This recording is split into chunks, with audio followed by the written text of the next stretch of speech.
Oh, baby. Man, we're off and running, aren't we? Look at that. Let's get it. Oh, the energy.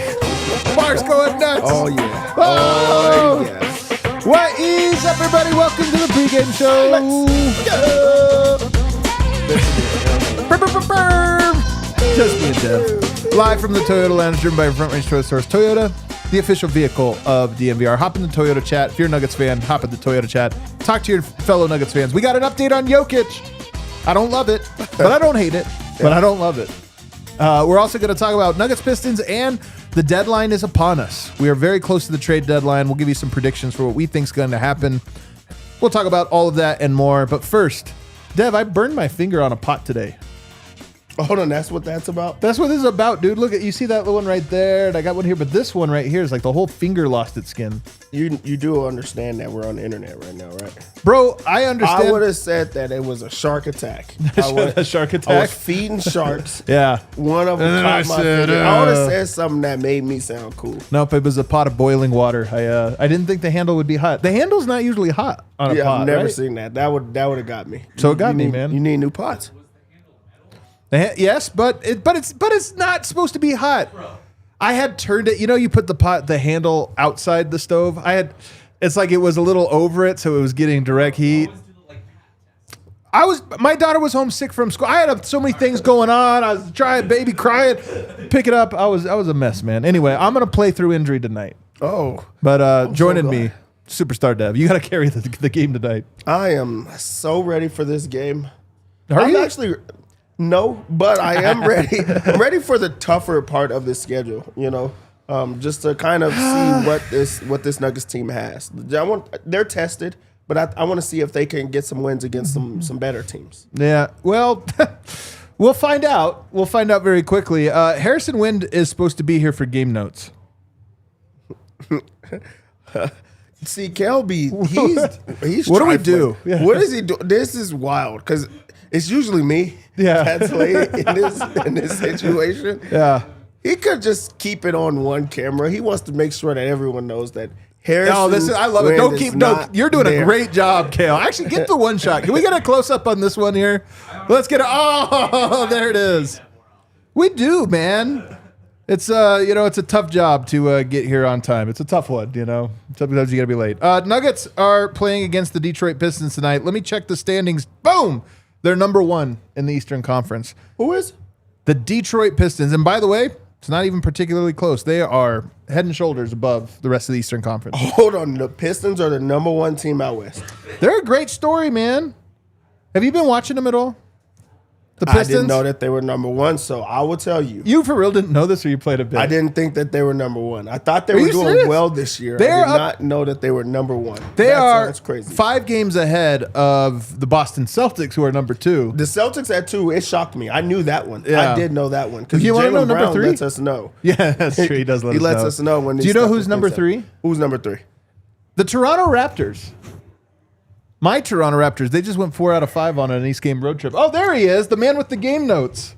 Do we do Jokic update yet? Well, it is one of our time. Okay. We got this. We're breaking the fourth wall tonight. On today's show, Harrison, we are going to give the Jokic update in segment 2. I know. Then we got deadline predictions, and we're going to do bets after that. Yeah. What do you want to tell us about the Detroit Pistons? They're having a great season. Yeah, David Adelman just called Cade Cunningham one of the best players in the world. You know what's funny? Like cold take. It's kind of funny, but it's because it sounds like incendiary, but it's like, dude, he is. Well, it's funny. I was thinking about this the other day. I mean, Cade Cunningham might be the favorite for second in the MVP voting right now. He is favorite for second. That is a good way to put it. He's firmly in the conversation. Yeah. No, the Pistons are having a great season. I mean, top of the Eastern Conference. Number 1. Yeah. That's what I found out. They're having an unbelievable season.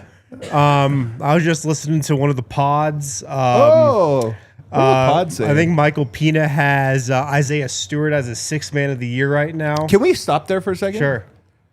A little peek behind the curtain. Statute of limitations is lifted.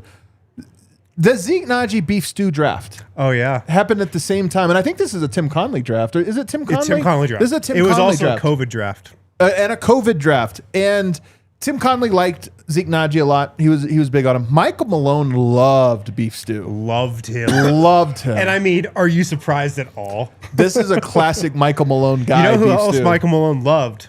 Zaire Smith over Michael Porter. Malone's had some hits and misses. Tim Conley has some that hits and would've misses. been a miss. Calvin Booth has some hits and misses. This is one of the things that's funny about seeing behind the curtain and having these conversations is everybody has hits and misses, man. Yep. And everybody wants to let you know about the pick that wasn't made right when it happened, but then based on what happens afterwards, doesn't want to let you know how they felt. So 2 things about this specific pick that I find fascinating, or about this player. Number one, couldn't be more different.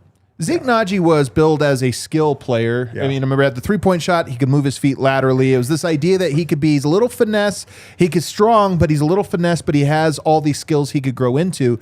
Beef Stew was raw, Isaiah Stewart raw, but just tough as nails. Just a real, like a guy.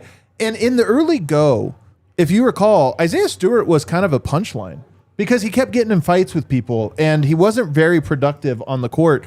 But man, the last 2 seasons, it's like he was a late bloomer, and now you look at him and you go, "This Pistons team is tough." Yep. And he's the Dylan Brooks of the Detroit Pistons. You're gonna feel him.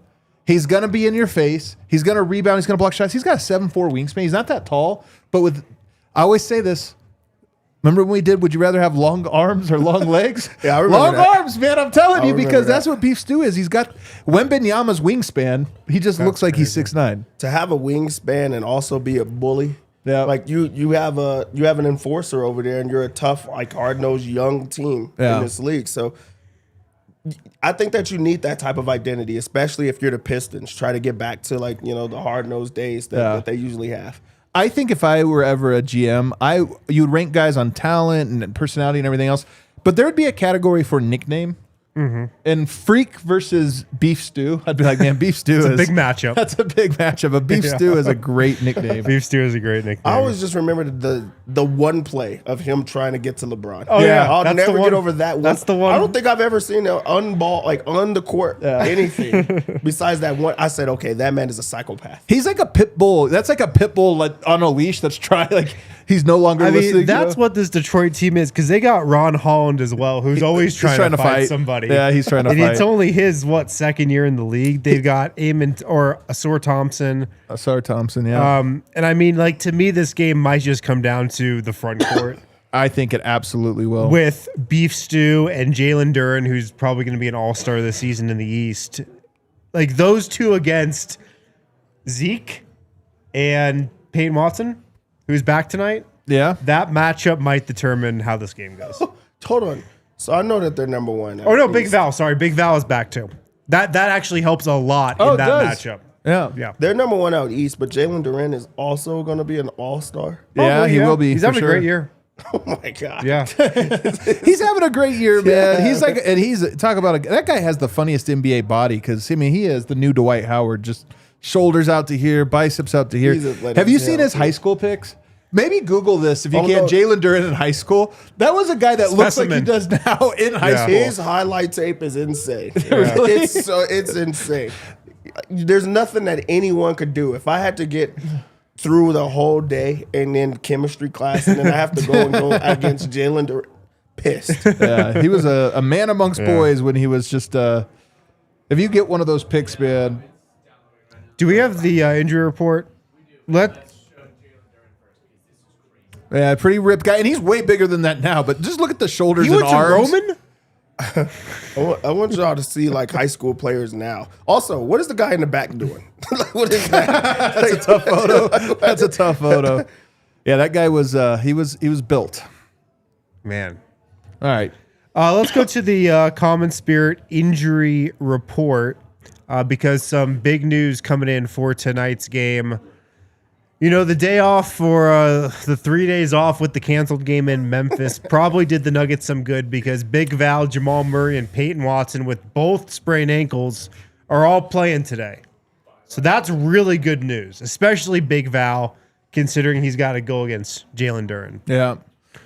This is nice. Can I give you? I actually went to the arena tonight. Nice. I went to the arena to meet up with some people in town, different things, and also just wanted to be around, see if I can grab some intel.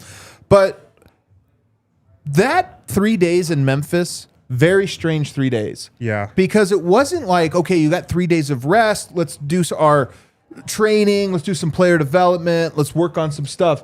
They were basically in their hotel room because they couldn't go anywhere. City was shut down. City is shut down. And then you try to go to the airport. They were stuck on a plane for hours. It's one of those, we've all had this experience, including pro athletes who are flying private. Right. Where you get on the plane and they say, okay, it's just going to be 30 minutes. De-icing. There's a delay. It's going to be an hour. It's going to be another delay. It's an hour. And you're on the plane for 6 hours. And then they say, we're going to have to deboard the plane. Like we lost our window. So the Nuggets, it's 3 days off of rest, no injuries. Great. But I kind of get the feeling that they have not broken a sweat for 3 days. Right. It's like, how much running can you get done in the Four Seasons ballroom?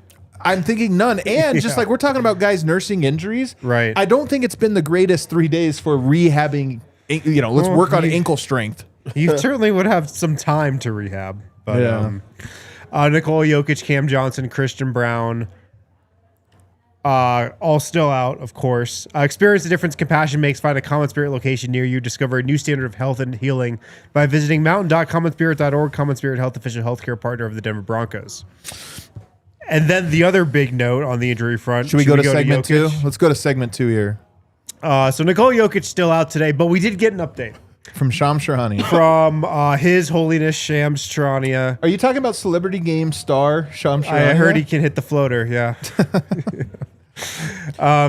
If you explain your basketball game and you just go straight to floater. Floaters are your top 3 skills. It's so true. Not a good sign. Yeah, it's so true. He said the Nuggets will reevaluate Nikola Jokic in about 1 week. About 1 week. So right now we're at the 4-week mark. Wait, is he ahead of schedule still? We don't know. Right now, today, this exact moment is almost the 4-week mark. That was when the first reevaluation was going to occur. I guess it occurred. Now there will be another reevaluation in about 1 week. So if we look at the schedule for the Nuggets, it's actually kind of interesting. It is very interesting. Because let's just walk through tonight. Okay, Detroit, nobody. Michael Porter's return, I hate that he's going to miss this game. Yeah, so we can probably rule him out of Thursday versus the Nets. It does, I guess, maybe make for a nice Murray versus MPJ head-to-head with no Yoke supporting. Like that could be actually pretty exciting. So maybe there's something there. Then you get to the Clippers game on Friday. That's a second night of a back-to-back. By the way, schedule, back-to-back, back-to-back, one game, back-to-back, one game, back-to-back. That's the Nuggets schedule right now that they'll be completing. But anyway, that Clippers game is kind of sneaky big because it's a Western Conference matchup. You know, it's an important one. I don't think he's back for any of those 3. If we say about a week, I don't think he is. But Sunday is about a week. Is 5 days about a week? I think that's about a week. I think that qualifies for about a week. And I got back to you in 5 days, you wouldn't say, wow, he's early. And here's another thing I was thinking about. Maybe, the Nuggets deliberated. They did this reevaluation yesterday. Yeah. And they just relayed the information, or Jokic's team relayed the information to Shams today. Yeah. So maybe about a week is from yesterday. Honestly, here's why I'm bringing this up. Then they go on a 3-game road trip. It would suck if Jokic returned on a 3-game road trip. Right. And of course, Sunday is Oklahoma City. Biggest game of the year, you could argue, because really our sights are set on Oklahoma City. And if he plays in that game and every other game, he'll be eligible for MVP. That's part of me wonders if he's purposely gonna, not purposely. Well, I I'm thought sure about that too. He's just waiting to be ineligible so he can just focus on basketball. I thought about that too. But nonetheless, I think he will miss, even if he came back that game, I think he'll miss one other game somewhere. You've got to think. You got to think. Come on, man. You've got to think, like, at the end of the season, there will be some game where they hold him out or something. You also just don't want that added pressure either. No. He doesn't. Yeah. Well, you got at Detroit, at New York, by the way, back-to-back. So maybe he comes back and then immediately misses one duck under. Who knows? But here's the thing. I recall when Jokic was suspended for snapping the neck of Markieff Morris. Do you remember this? It was against Miami and Denver. He got a suspension, and then he missed more time because he had an injury. And so he ended up missing, at some point in that season, he ended up missing like 4 or 5 games in a row. The wrist? Yep. It was something happened where he ended up missing time. And the game he came back was at Miami. And I just remember thinking, like, only Yoke would miss all this time. And I think it was a front end of a back-to-back where the second night was at Orlando. And it's like, okay, just hold him out one more game. That one's going to be contentious. Yeah. You know, it could be weird. Maybe there's retaliation. And Yoke's like, no, I'm back. I'm back for at Miami. That's the first game I'll come back from all of this. And I remember being like, that's a baller. It would be so Jokic to come back for Oklahoma City. No warm-up, no ramp-up. Biggest game of the year. I'm back. Yeah. That would be crazy. That But would be also, wild. like, I don't think he cares about any of those, you know, like those things. He's like, I'm ready to go. This is the day that I should go. And also, I just feel like he's backwards with everything. Like everyone else will try to ramp themselves up. He's like, no, I want to let them know that I've arrived, and also I want to give my team the chance. So, yeah, I think that Yoke's just like, let's do it. Let's do it that day, not these bad days, not a one that doesn't matter. Also, Oklahoma City is important just for intel. Like, I think that's one team you might want to try some stuff. And if you have Yoke coming back, you almost have a built-in excuse. Mm-hmm. It's like, hey, it's his first game back. Mm-hmm. We can experiment with some other things and let's test the water. So I'm not ruling out Oklahoma City. In fact, I might even say I think that's the game he comes back. That's about a week. It's in about a week. It's in about a week, man. That's about a week away. I think that could very well be the case. I also think there's a chance they just want to hold him out and not have to answer any questions about the MVP and 65-game rule. I mean, but again, bring him back that one and then rest him at Detroit on the front end of a back-to-back, and now it's like, boom. Go dominate SGA and then punt on the MVP on the next night. That would be incredible. Oh, that's nice. I like that. That being said, the big news for me is Detroit, Brooklyn, Clippers. Three games that I think are tough. Brooklyn shouldn't be tough, but that's going to be an emotional night with MPJ's return. The Nuggets have done so well in Yoke's absence. They're tied for number 2. This is really tough. Tonight, the Clippers are the hottest team in basketball, then that emotional Brooklyn game. You go 0-3 here, it's like you could actually end up falling to the 6-7 seed like we all thought just in these 3 games, and it's like, man, you almost did it and then fell off.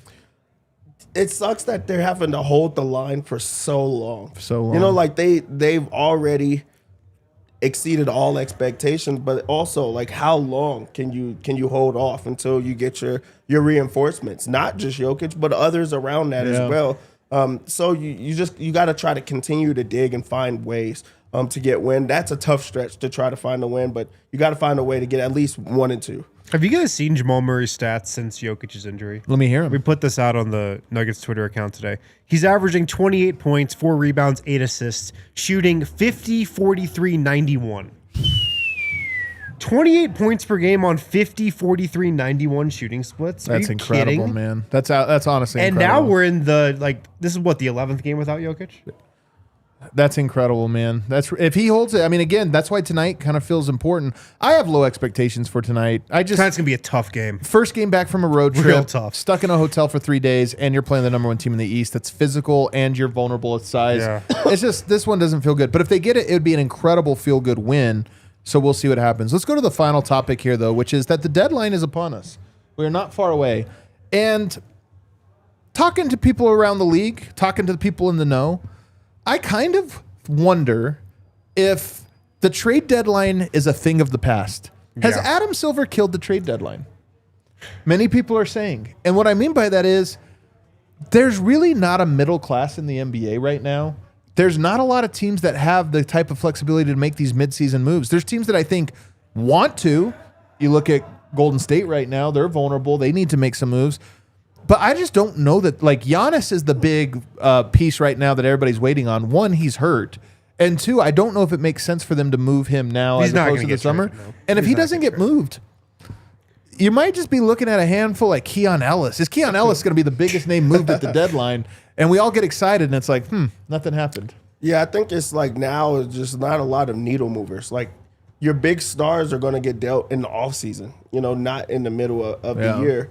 And then also it's going to be those type of players who are not getting the attention that they feel that they should be getting.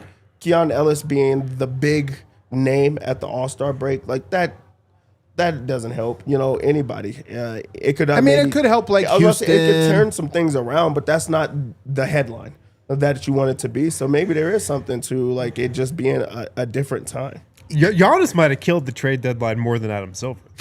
You think? It's actually Giannis's fault. Why? If he would have just demanded a trade, it would get done. Maybe. Then we'd have some fun here. I just am wondering if this is a very quiet one. And then it makes you think about Denver. Can you find a Zeke Naji deal? I don't know if he's done enough that there's actually a demand for him. Just call up the Kings and see what they think, man. You never know. Well, here's another thing I was thinking about the other day. The Nuggets kind of need Zeke. If Zeke was not on the roster right now, how long is Aaron Gordon out for? A couple weeks? Sure. If he's not on the roster, Big Val not playing back-to-backs, we don't know how healthy he is. Duran, not really a guy you feel like you can trust right now. Not only that, if you didn't have Zeke Naji, he might be your starter with no Spencer Jones, your backup center.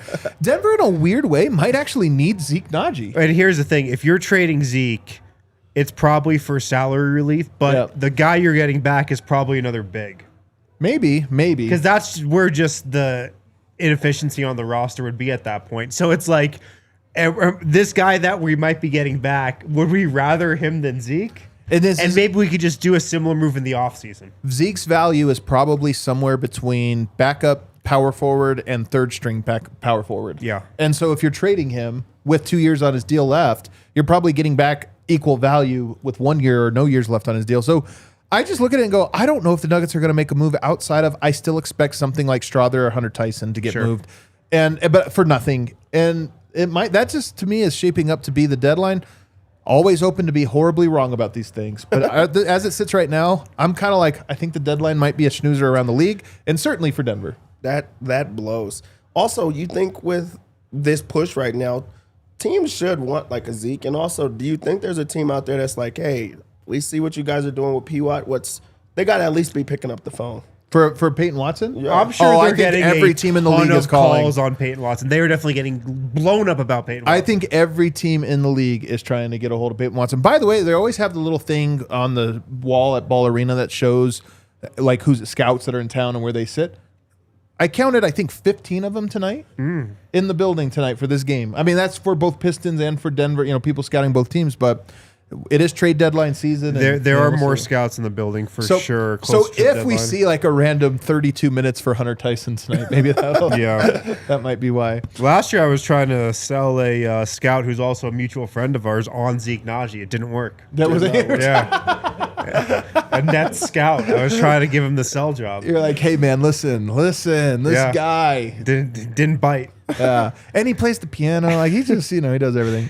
Somebody was asking about the starters: Jamal, Jalen Pickett, Peyton Watson, Spencer Jones, Big Val. I like it. You know what? Let's get it done tonight. Our pregame picks are presented by Bet365. Download the Bet365 app. Use the code DNVR365. Deposit $10. Place a bet of $5. Get $200 in bonus bets. Must be 21 or older. Physically located in Colorado. Please gamble responsibly. If you or someone you know has a gambling problem and wants help, call or text 1-800-GAMBLER. Dev, make us some money. Time to make that money. The Nuggets come into this game as 7-point underdogs at home. Every game tonight is 7 points or more, by the way, in the NBA. Yeah, it's like a lot of there's no bangers, like none no at bangers, all. Man. 7-point underdogs at home against the number one team out east. Who would have thunk it? I don't know. I don't like it. I'm going to stay away from the 7. I just think that's too high of a number, but also like this team has not played in quite some time, and they haven't been able to run or anything. So I do think this would be a rusty first half for sure. I would do Pistons first half if I have to do anything, like take their line, but I would stay away from this. What I do like is over 215. I just think this is a team that you will try to score on. I think they're going to try to score on you as well. I expect there to be a lot of inside dump offs to the big men for the Pistons. They're going to rebound tonight, probably. I think that they're going to destroy the rebounding battle as well, so I'll take that over. On the other side, it's not a player. I like the team total over 111 points. They're kind of a grind, though, man, but I do think you're right. I do agree. I just feel like with this Nuggets team, teams know that they could get out and run. They could score with kind of ease. So I will go with the over 11.5 points in this one. On the Nuggets side, a 3-point line you can count on every single time that you see it at that 2.5. Tim Hardaway Jr., It's just a line that I like, especially on this stretch right now when he's relied so heavily on, especially with that second unit. They need him to get shots up. They need there to be some points coming from somewhere. He's going to be able to shoot it from deep, so I take the over 2.5 3-pointers. I also like for Peyton Watson to knock down 2 3-pointers. It's 1.5, and that's just too low for him. He's been hitting like 4, 5, 6. Like we've been seeing him hit it. So I think this is just a Peyton Watson type of shooting night. To stick with Peyton Watson, welcome back. I think this is a spot to keep him on this run. He's been on before. He just went on this small break. Also, I know that he had the 2 little ankle injuries. He got to play in those last games. And if there's somebody that's benefited from these couple days off, it's him, because he's just icing his ankles the entire time. It's not like he needs to get out and run. So his points are at 16.5, which is so wild that it's this low. You have to hit this one. It should be really a lock, because I just think this is just way too low. Big Val is alone, and this is a good matchup for him offensively. This is a guy that he's just a lot bigger than, that really can't space the floor. It's not like he's just sitting on the 3-point line or anything like that. So I think there's extra minutes for Big Val to be out there. I just think this is a 12.5-point game for him. That seems doable for me. I'll go over there. Against a team like this, they'll need a spark, and Bruce does that. I expect him to help out on the boards as well. So let's get him at 3+ rebounds in this game. I just think that they need a battler against a team like the Pistons, who's been playing well. 3 rebounds is not a lot. And for our lock. Let's lock it in. Our lock is Jamal Murray over 6.5 assists. It's only 6.5. 6.5 assists. Man, this is just like having a wing special, you know? I know. The wing special type. 1 days, wing, 2 wings. It doesn't matter. You just got to make sure you take care of them wings. Wow. I remember when the Pistons, when they won games, Wingstop was giving out wings. And now you're paying $2 for wings. Now it's just a lot going on here. Dude, so I think that, man, it's crazy. You know, Jamal Murray over 6.5 assists just seems too easy. For All this right. one. Yeah, I think that's good, man. He's going to get the ball to his wings tonight, I think. That's a really good one. We got any super chats, Gail? We got History Channel 5280 chiming in. Adam, I bet you 1 nugget. Tim Hardaway Jr. scores 4+ threes at +190. We're in a revenge spot tonight, so I guess I'm on the other side, whether you're I on want the to be other or side not. of I that, kind of might be on the other side of this one, though. I hope you're right, but I'll do it. All right. Colby Cheeser, Nuggets are playing chicken with the Jokic injury. Every time we win a game, they add 3 extra days to Jokic's rehab. What does 1 extra week do for a bone bruise that's been healing for a month? Well, I'm not a doctor, so I don't know. I'm not either, but I will say with a bone bruise, I actually know this from talking to our DNVR doctor the other week. Oh, that's right. It's a pain management thing, and it's about building up the muscle again around the knee now. So there's not a certain amount of time it's going to take for him to get back. It's kind of a feel thing. And like Jokic is also 7 feet tall and weighs like 300 pounds. Yeah. It would probably take a little less time for like me to come back than a 7-footer. Maybe. I will say I saw Yoke today out and about in good spirits. His warm-up looked pretty good. Doing some warm-ups and stuff. And I love watching Yoke warm up because he's just working on like lefty touch shots and he just makes them all. And you're it is the best warm-up to watch. You're just like, my God, man. Yeah. Steph Curry goes out there and makes crazy deep threes and stuff, and that's also impressive. But Yoke's little like awkward angle shots that he just goes like 10 in a row. And you're like, damn, man, that's tough. He's got touch. Yep. Watch along. Let's get on over to the watch along set, guys. We've been away from the watch along for the last 2, but we're going to watch this one along with you. Hit the like button. Meet us over there.